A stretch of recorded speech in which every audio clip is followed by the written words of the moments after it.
The What, Why, and How of IB Standards Criteria-Based Grades in Sciences by Mr. Malinowski. What we say about grades. Grading should support and encourage student learning, inform and enhance the teaching process, develop the whole student, and be about student achievement, not student behavior. Where we are. What grades would you give Johnny and Susie? We have different scores and different categories that may be different weights that are varying points amounts. We have to consider such things as zeros, randomness, averages, and opaque. All of these are problems of the current traditional grading system. So where we want to go? To make grades fair, consistent, and transparent. How? Assessment based on criteria. In sciences, that's knowing and understanding, inquiring and designing, processing and evaluating, and reflecting on the impacts of science. Science criteria, again, knowing and understanding. This has 3 strands to give us specific indicators. Criterion B has 4 strands.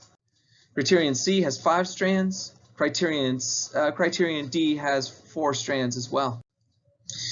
We make a map of the summative grades, so throughout the first quarter, second quarter, and third quarter, it'll be clear how students' grades will be determined, which projects, which tests.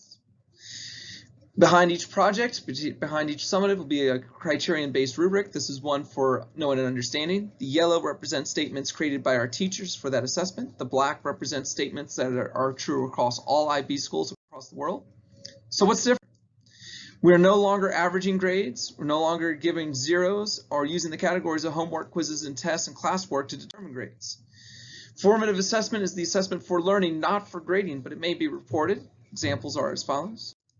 Summative assessment is assessment of learning. It determines the grades, at least 2 summatives for each criterion, tests, essays, projects. Instead of averaging, we look in the patterns in the data, including increasing performance, consistency, mitigating circumstances, and they determine the criterion level.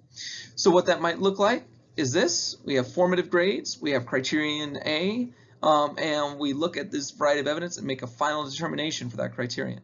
Looking across all 4, it may look like this for Johnny and Susie, and we would need to make a final determination for their scores in these criteria.